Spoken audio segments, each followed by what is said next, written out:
Alrighty, so this is a 1980 Yamaha XS1100 Special. It was gave to me. And I'm going to do a number of videos here, stitch them together, then put it all on YouTube, and maybe somebody can get something out of it. I have already put new intake manifolds on it. You got to do that. These are new. I went through the carbs with carb kits, stripped them, vatted them, cleaned them. They're great. It didn't have an air box, so I bought an air box, air filter. It's got a 4-into-1 header. It did not have the baffle. I got online, found the baffle, and bought it. I've got a guy lined out to paint my tank, and a different guy lined out to recover the seat back to original looking. I've got a king and queen seat over here with a high back. That's the back of it. Or like, the back view. Crazy. I'll end up selling that one. It's only got one little blemish on it right here. I like the original special seat that came on it, and I've got one now, so and I'll be getting a new windshield for it. Just going to it, what I'm doing today is adjusting the valves. I've got it running pretty well, except it's backfiring and blowing these little sink nipples off. So, of course, I'm assuming the intake valves are tight. So seat off, tank off, this timing cover off. Here's your vacuum advance. Valve cover off, spark plugs out. I can turn it here with a wrench and adjust the clearance on all the valves. Then see what I got. I put a new battery in it. I spent a few bucks on it at this point, but I had a 78 650 Special back in 79, and my next bike was a 78 XS1100 Suzuki with the same exact fairing on it. So it's old memories for me, and I'm going to use it up. It's got, I think, how many miles on it? 28,000 miles on it. So, it don't drip a drop, a leak, or nothing. It totally purrs. You got to have the air filter. You got to have the air box on here and the baffle in your pipes, or it's not going to run right. Without the air box, it had nothing on the bottom. I could have rejetted it, but that's not what I'm after. I want that good, solid, low-end power, mid-range power, screaming power. So, I put the air box on it. Then it really hesitated right at about 1,500, 2,000 RPM. That's because it had zero back pressure. So I put a Kirker, found a used Kirker baffle and put in it. I got another engine at the shop for parts, and I got another roller, 1980 non-special, for parts. So I'm not sweating parts, even though I bought a lot of new stuff for this. But anywho, I'll make little snippet videos along the way of adjusting these valves, and after you've waded through all this, and we can get on to the valve adjustment part of it at about 4:37. Okay, so we're adjusting, or actually first what you do is you check the valve clearance. I got the seat and the tank off, valve cover off, I took the fairing off, timing cover off. This engine rotates this way. Put a 19mm on, don't use a screw down there, use these flats. You can turn the engine easily. You want to watch the exhaust open and shut and intake open and shut. If you watch your exhaust open and shut, then your intake open and shut, you'll know you'll be at top dead center of the compression stroke. So you need to point the cam lobe. See the pad, the shim under there is running kind of like this angle. So that's where you want this at. You want that lobe exactly opposite. So you get on the baseline of the cam to put your feeler gauge in. This is 2/1000ths. It will not slide through. You just go between that top pad and that cam lobe. This was backfiring and blowing these off, so I knew the valves were tight. It was doing on number 1, number 4.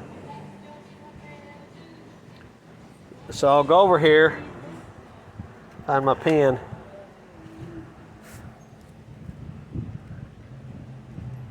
Arrow means like that's the front of the bike, like we're sitting on it right now. These are the intake valves, there's the exhaust.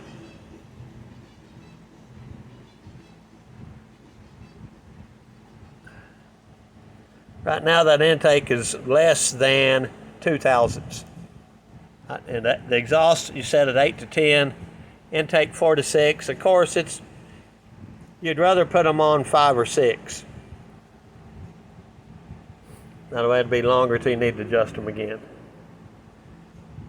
And like on this one, I don't know what I need the shim to be because I can't even measure it. So I'm just gonna have to guess. It's supposed to be 4 to 6. I'm gonna take this shim out, measure it.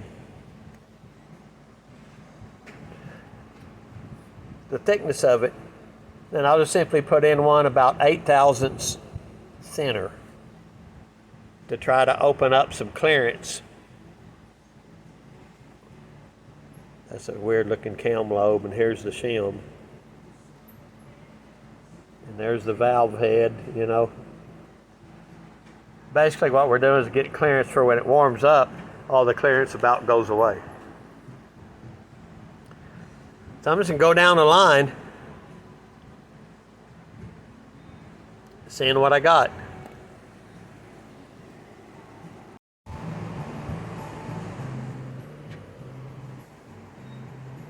Motion Pro 08-020. Using this flat, you turn the engine over. I'm ready to take that shim out. You turn it over to where this cam is pushing all the way down. Pushing it down as far as possible. Put this over here on this side. Put a bolt in it right here. That'll hold the bucket down. Then you roll it back away from it, and you can take your shim out.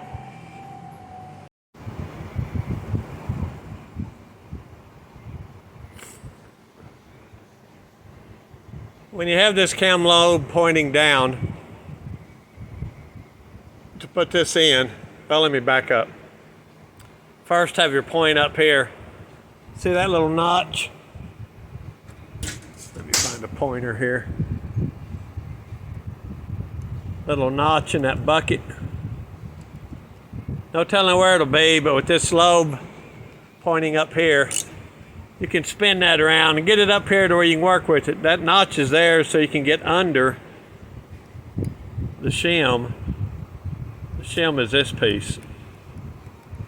So you can get under it, flip it out like with a magnet, pull it out. But see, this tool now is holding that bucket down. I've got a whole lot of clearance so I can pull that shim out and right here. If push comes to shove, measure what you need. Get on eBay and buy the ones you need. Like all these here are the Yamaha shims. 29 millimeters from 200s to 300s. I just measure it in thousandths. I was a machinist for some years, 7 or 8 years, I think 7, and I know thousandths inside and out, backwards and forwards, and that's why I use them. Now I've already measured them. The intake on number 1 is tighter than 2 thousandths. On number 4 is tighter than 2 thousandths. That's the 2 cylinders that were backfiring and blowing these off. I wonder why. This intake was 6, it's good. This intake was 8. It's supposed to be 4 to 6, so I'll tighten that up to about 6. Exhaust is supposed to be 8 to 10. Number 1 was 10. These 3 are 6. I'll try to get them, so I'll shoot for about 9. I usually shoot for the middle with the wear on the shims and the give and take. I usually try to hit the middle, you know. 4 to 6, I'll try to hit 5. 8 to 10, I'll try to hit 9. If anything, 6 is better than 4. 10 is better than 8. So that's pretty much it. I've just got to go down and pull, 2 of them I don't, so 6.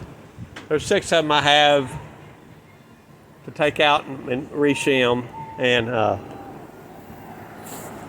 you can do it with 0 to 1 micrometers if you want. Right here works fine for me. Simple digital calipers. They work great. They don't lie to you. And like when I know, I'll measure this one, and I'll measure a shim about 8 thousandths, 7 or 8 thousandths thinner. So I'll take the shim out and I'll measure it. And whatever I get, the next one I'll just measure it, make sure it's smaller, thinner. Allow more clearance, because that's too tight. A 2 thousandths feeler gauge won't fit in number 1 or number 4 intake.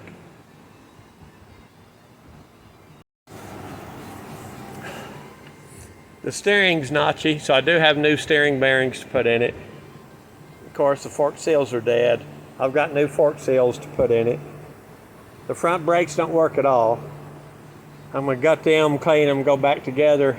If they don't work, put kits in them, and I'll put on some Goodrich black braided lines.